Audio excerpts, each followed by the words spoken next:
फिर विश्वास हासिल करने के लिए आज जन विश्वास यात्रा पे निकले हैं, क्योंकि वक्त ने जब पलटा और 17 महीने की सरकार हमारी बनी तो 17 महीने में वो काम हुआ जो 17 सालों में नहीं हुआ है। नीतीश कुमार उस इंडिया गठबंधन में शामिल थे। नीतीश कुमार के रहने और न रहने से कोई फर्क नहीं पड़ता, क्योंकि एक साधारण व्यक्ति भी किसी के इतिहास को पढ़ के समझ जाता है वो व्यक्ति का चरित्र कैसा है। मैं आपको स्पष्ट कहता हूँ, हमारे नेता ने विधानसभा में इस चीजों को एक्सप्लेन किया है।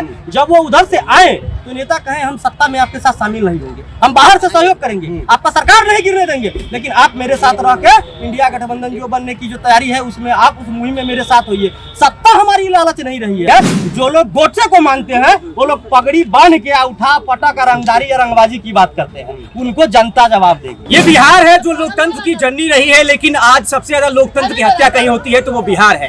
बिहार वही है जहाँ विधानसभा के भीतर जो सबसे बड़ी पार्टी होती है वो विपक्ष में बैठती है, और जो तीसरे नंबर की पार्टी है वो तिकड़मों के सहारे सत्ता की कुर्सी को बरकरार रखती है। ये खेल प्रकार लगातार 18-19 सालों से बिहार के मुख्यमंत्री बने हुए नीतीश कुमार एक बार फिर से तीसरी बार एक ही विधानसभा के भीतर तीसरी बार 4 साल हुए हैं और इसमें तीसरी बार उन्होंने शपथ ले ली है। 9वीं बार वो मुख्यमंत्री पद की शपथ ले चुके हैं। नीतीश कुमार वो शख्स है जो पूरे देश में इस बात को लेकर चर्चा में रहते हैं कि मुख्यमंत्री पद से इस्तीफा देते हैं, मुख्यमंत्री बन जाते हैं, मुख्यमंत्री हैं, मुख्यमंत्री थे। तो नीतीश कुमार के खिलाफ अब आपके नेता तेजस्वी यादव ने, जो कि अब एक बार फिर से पूर्व मुख्यमंत्री हो गए हैं, उन्होंने बिगुल फूंक दिया है और जन विश्वास यात्रा पर निकल गए हैं। तो जनता का विश्वास मिलेगा?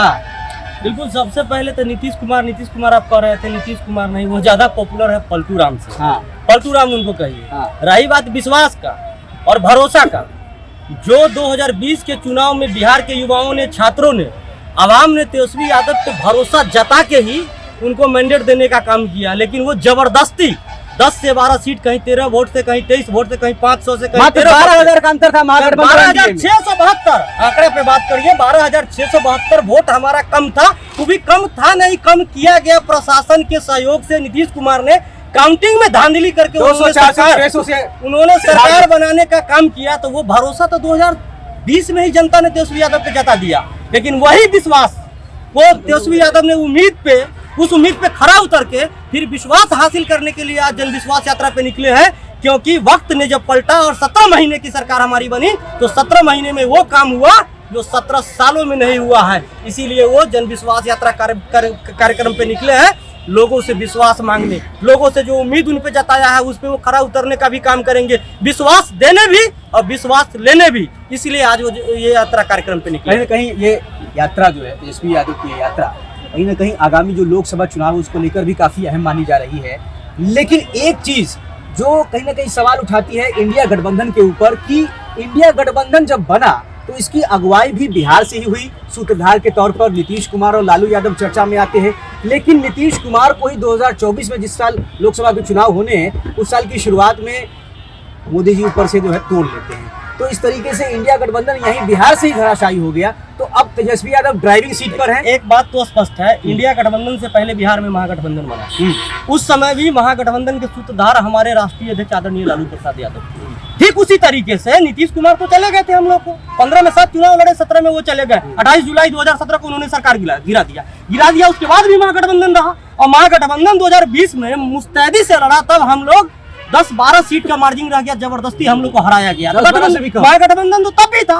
और जब लालू जी अभी आए और पूरे इंडिया लेवल पे उन्होंने घूम कर विपक्षी पार्टियों को एकजुट किया, उसके सूत्रधार लालू यादव थे, न कि नीतीश कुमार। नीतीश कुमार उस इंडिया गठबंधन में शामिल थे। नीतीश कुमार के रहने और न रहने से कोई फर्क नहीं पड़ता, क्योंकि एक साधारण व्यक्ति भी किसी के इतिहास को पढ़ के समझ जाता है वो व्यक्ति का चरित्र कैसा है। यहाँ तो पूरे देश का पॉलिटिशियन एकजुट हुए। क्या नीतीश कुमार को नहीं समझ पाए? नीतीश कुमार क्या है, बहुत बखूबी समझते थे, लेकिन ये लोग भी उसके बाद भी दरवाजा इसलिए खोलते हैं क्योंकि इस महागठबंधन, ये इंडिया गठबंधन और एनडीए की लड़ाई में जो लोग भी हमारे साथ आना चाहते हैं, चाहे वो जो भी हो, उनका स्वागत है। इसलिए नीतीश कुमार को रखा गया। नीतीश कुमार चेहरा नहीं। लेकिन ये एक सवाल है ना कि नीतीश कुमार ने अपने ही जैसा पलटू बाकी बिहार की तमाम पार्टियों को बना दिया, चाहे वो आरजेडी हो चाहे वो भाजपा हो। सत्ता के लिए कहीं ना कहीं सब जो नीतीश कुमार के खिलाफ वोट लेते हैं। देखिए आपने 2020 में एंटी नीतीश वोट हासिल किया था ना, जो तेजस्वी यादव को वोट मिले थे 2020 में, वो तो एंटी नीतीश वोट थे। उनको नीतीश कुमार की खिलाफत करने को लेकर ही मैं 2022 में सरकार में आ आपके जाते हैं। सवाल को एकदम टू द पॉइंट जवाब देना ठीक है, चाहता हूं। हाँ। जो सवाल आप उठाए हैं, जो दूसरे पार्टी को भी वो पलटू बना दिया, मैं आपको स्पष्ट कहता हूं, हमारे नेता ने विधानसभा में इस चीजों को एक्सप्लेन किया है। जब वो उधर से आए तो नेता कहे हम सत्ता में आपके साथ शामिल नहीं होंगे, हम बाहर से सहयोग करेंगे, आपका सरकार नहीं गिरने देंगे, लेकिन आप मेरे साथ रह के इंडिया गठबंधन जो बनने की जो तैयारी है उसमें आप उस मुहिम में मेरे साथ होइए। सत्ता हमारी लालच नहीं रही है, हमारा सबसे प्रतिबद्धता है ये नरेंद्र मोदी को रोकना। देश में सांप्रदायिक ताकत जो हावी होते जा रही है एजेंसियों, सरकारी एजेंसियों पे जो भारतीय जनता पार्टी कब्जा करके बैठी है, उसको रोकने का हमारा सबसे बड़ा ये मुहिम है। और उस मुहिम के तहत इनको शामिल कराया गया था। ये नहीं कि हम चले गए, वो आए और हम लोग शामिल भी नहीं हो रहे थे उनकी सरकार में, लेकिन वो बोले अरे चलेगा, जैसे आप लोग चाहिएगा वैसे चलेगी। उनके बात का कोई भरोसा है? एक बात है, आपके भी थोड़ा ना कहीं बदलाव आया है आक्रामकता में। हमने देखा कि तेजस्वी यादव ने आरजेडी के नेताओं का, खास करके लालू यादव की अगर बात कर ले तो वो बड़े तल्ख अंदाज के लिए सख्त तेवर से टिप्पणियां करते थे अपने विरोधियों पर। और आरजेडी नेता तेजस्वी यादव ने जिस तरीके से आप पार्टी की कमान संभाल ली है, तो जिस तरीके का कलेवर वो दिखा रहे हैं अपने भाषण में, उनके भाषण की तुलना हमने देखा कि बहुत सारे लोगों ने अटल बिहारी वाजपेयी और मुलायम सिंह यादव से की, जो अपने विरोधियों से भी नरम लहजे में और बहुत ही शालीनता के साथ मर्यादित भाषा में जवाब दिया करते थे। खुद को जिस तरीके से तेजस्वी यादव ने प्रस्तुत किया विधानसभा के भीतर, जिस दिन फ्लोर टेस्ट था 12 फरवरी को, आपने देखा होगा, आपको याद होगा कि दशरथ बताया गया नीतीश कुमार को, जिस नीतीश कुमार ने दूसरी बार धोखा दिया, जिस नीतीश कुमार ने दूसरी बार जिस लहजे की आप बात करते हैं, जिस मर्यादा की आप बात करते हैं, तो मैं आपको स्पष्ट कर देना चाहता हूँ, 20वीं सदी के सबसे महान नेता हुए महात्मा गांधी, देश और दुनिया में उन्होंने क्या पैगाम दिया? सत्य अहिंसा का पैगाम पूरे दुनिया में दिया।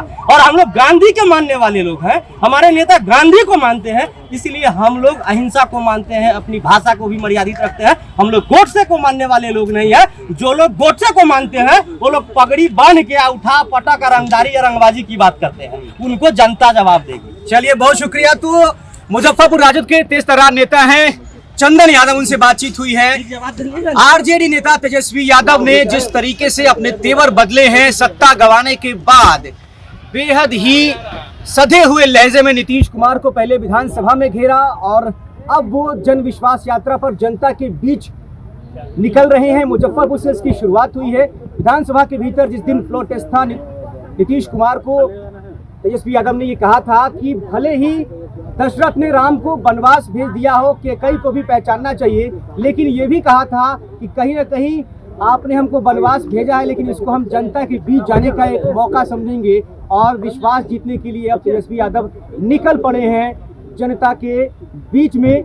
एक बात और है कि तेजस्वी यादव जो है, जब नीतीश कुमार के साथ 2022 में चले गए, क्योंकि 2020 में एंटी नीतीश वोट तेजस्वी यादव ने अपने चेहरे पर हासिल किए थे और तमाम जो भाजपा समर्थित एनडीए के जो बड़े बड़े हेलीकॉप्टर घूम रहे थे, उनको धूल चटाते हुए बेहद ही कम मार्जिन से वो एनडीए से पीछे रह गए थे। तो कहीं ना कहीं तेजस्वी यादव उस समय सबसे ज़्यादा पॉपुलर नेता बिहार और उत्तर भारत की अगर बात करें, सबसे पॉपुलर नेता तेजस्वी यादव बन चुके थे। लेकिन 2022 में नीतीश कुमार के साथ जाने के चलते, क्योंकि नीतीश कुमार एक ऐसा चेहरा बन चुके हैं राजनीति में जो क्रेडिबिलिटी क्राइसिस के शिकार हैं, जिन पर विश्वसनीयता जो है वो घट चुकी, जिनकी विश्वसनीयता और सबसे ज़्यादा अगर लोगों का भरोसा किसी चेहरे के ऊपर डगमगा चुका है तो वो है नीतीश कुमार। अब नीतीश कुमार से अलग होने का कहीं ना कहीं तेजस्वी यादव को फायदा होगा और उनका ग्राफ जो है वो लगातार बढ़ता हुआ दिखाई भी दे रहा है। विधानसभा के भीतर जिस तरीके से सधे हुए लहजे में उन्होंने भाषण दिया, उसके बाद से ही उनकी भाषण की तुलना